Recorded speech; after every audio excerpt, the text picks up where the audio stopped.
Financial stress increased for middle and highest incomes. Let's have a look. Hello everyone, Florian.Heise here, and welcome to another episode of HeiseSays. Grab your stein of coffee. I want to have a look at this article from the Sydney Morning Herald because it's discussing financial stress on the poorest. Australians fell during the recession, but lifted for the rest of us, for everyone else that isn't the poorest. And we all know why this has happened. It's because the government has come to the rescue. But I think it's interesting to have a look at this increasing financial stress coming from the recession from the middle class and the highest. So let's have a look. An avalanche of financial support aimed at the nation's poorest helped them endure the worst effects of the recession, while some of the country's richest households faced hardship for the first time. Maybe it's people that are losing all of their passive income from their investments because of the rental moratorium. Special analysis of household spending patterns by the ABS, released on Wednesday, reveals despite the worst economic downturn since the early 1930s, there was a drop among the poorest 20% in key measures of financial stress. The Morrison government introduced the coronavirus supplement of $5.50 a fortnight last year for welfare recipients and made payments to retirees to help them through the recession. State governments also delivered financial assistance aimed primarily at low-income earners. The ABS data shows that this extra support, which has now been wound back, did help the poorest Australians. In the September quarter of 2019, almost 17% of the poorest 20% struggled to pay a utility bill, but a year later, this had dropped to less than 10%. Similarly, 10.2% of the lowest income households faced difficulties with paying a bill twice in the previous 12 months in September last year. 12 months earlier, this had been 13.4%. So here's indicators of financial stress. Unable to raise $2,000 in a week for something important. So what do we have? September 2019, you've got the lowest 20% that's gone down, the middle, it's gone up, and the highest, it has gone up, everyone. So we're seeing some, $2,000 in a week, that's not a lot of money. Now, we're getting some mixed data here. Different things. What we'll do is I'll just bring this up from the RBA recent data with regards to financial liquidity. Here, what are we looking at here? I'll just bring this up. This is showing you the household liquidity buffers.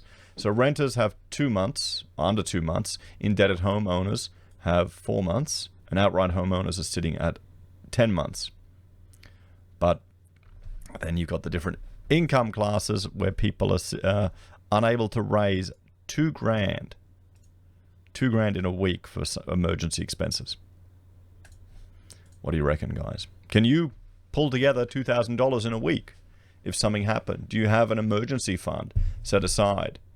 How many articles have we looked at over the last year, particularly from the ABC, where there's not even a discussion about having an emergency fund set aside? Across almost all measures of financial stress, such as raising $2,000 at short notice, getting financial help from family, or being unable to meet the minimum repayment on a credit card, the proportion of low-income Australians in distress fell during the recession. But the same data also showed financial stress indicators largely increased for the other 80% of Australians. While their levels of stress were still much lower than the poorest people in the community, many found themselves in financial difficulties. Maybe this is for the first time, actually starting to encounter the tough times. The proportion of the richest 20% of Australians unable to raise $2,000 at short notice more than doubled to 6.5% during the recession. How can you be considered the richest 20% if you can't pull $2,000 together at short notice? Worst case, okay, you got to sell some shares. Oh no, you'll have to liquefy some of your SYI, I don't know, high dividend investment fund. Okay, you got to sell that to pull $2,000 together. Surely, if you're that well off, you should be able to. There was even a larger increase in the proportion of high-income Australians who deferred dental treatment, which reached 5.1%. I mean, that's last time I went to the dentist, seeing all the buy now, pay later things there. There's a market for it. Middle income Australians also suffered more financial stress. Almost 10% of this group could not pay a utility bill in September last year, compared to less than 8% in the same period during 2019. About 5.5% of middle income Australians pawned something to make ends meet, compared to 3.5% a year earlier. 5.5% of Australians pawned something. Is that a... Because, I don't mind going to the cashies and selling stuff. It's sometimes more convenient than dealing with the bloody, randos that appear when you have to do it, or taking it somewhere else. But then again, I'll take that, that's my pocket money that I'll invest in shares. One way many Australians sought to ease their financial pressure was by accessing their superannuation. More than $36 billion in super was taken out by 3.5 million. Remember, that's only about 1% of super, guys. It's not that much. They make it sound like a lot, but it's people's money. They've got access to it. And most of them found it to pay debts. The Bureau found 29% of people used the cash to pay their mortgage or rent, while 27% used it for household bills. But 13% put the money into their savings, while 6% said they paid off a car loan or bought a vehicle. So those all seem like sensible things to spend the money on, even though the media and the super funds, they'll be pushing all these stories about people buying it on boob jobs and wasting money and all this rubbish, gambling it away. Remember, that's politically motivated, because those groups want to maintain control of that resource pool.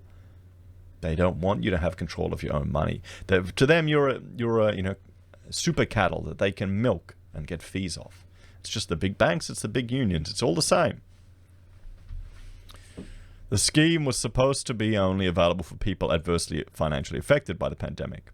Labor superannuation spokesman Stephen Jones said the figures suggest the early access scheme had been poorly designed and implemented.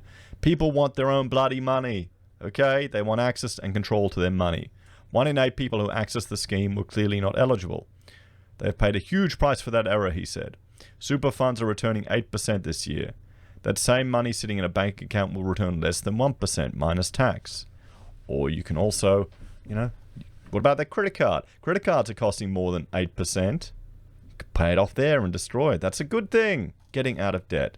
So there you go. Financial stress is increasing for the middle income people and higher, slightly, still not at the level of the lowest 20%, but they've gone further down. And we've got to remember, this is all due to the government to the rescue, everyone.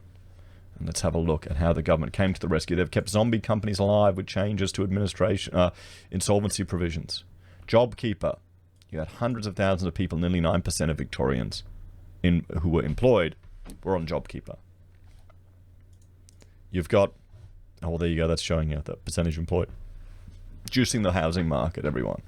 Cash rate is at nothing. Building approvals are sky high because of home builder.